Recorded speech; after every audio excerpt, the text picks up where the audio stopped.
General Bajwa के पास मौका था कि वो मार्शल लॉ लगा देते। फैसल वाउडा के इंकशाफ। पाकिस्तान तहरीक इंसाफ के साबिक रहनुमा फैसल वाउडा का कहना है कि इमरान खान के ताल्लुकात फौज से मिसअंडरस्टैंडिंग पर खराब हुए।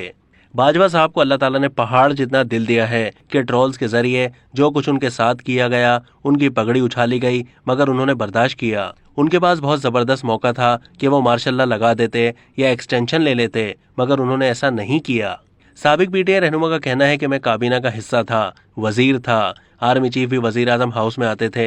एक दफ़ा तीनों सांपों ने उनको इमरान खान के कमरे के बाहर घेर लिया और फिर उन्हें एक बयानिया दिया कि इमरान खान गलत हैं। उनका कहना है कि मैंने आर्मी चीफ से कहा कि सर, आपके और मेरे बॉस इमरान खान ऐसे नहीं हैं, इनकी बातों में ना आए। ये 2 मुंह वाले नहीं बल्कि 4 मुंह वाले सांप हैं।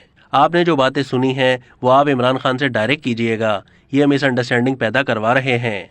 फैसल वाउडा ने पीटीआई के लॉन्ग मार्च पर सवाल उठाते हुए कहा कि आप लॉन्ग मार्च की कॉल के जरिए क्या मांग रहे हैं।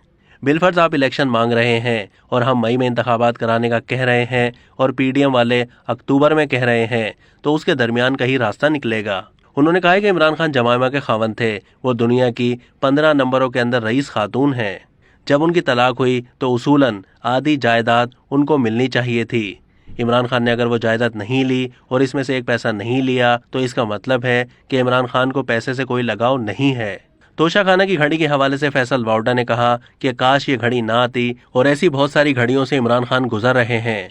मैंने एस्टेब्लिशमेंट से ताल्लुकात ठीक कराने की सिर्फ कोशिश नहीं की थी, मैं ठीक कराने में बहुत ज़्यादा कामयाब हो गया था। उनका कहना है कि जनरल फैसल नसीर का नाम लिया जा रहा है, वो बहुत गैरतमंद अफसर हैं।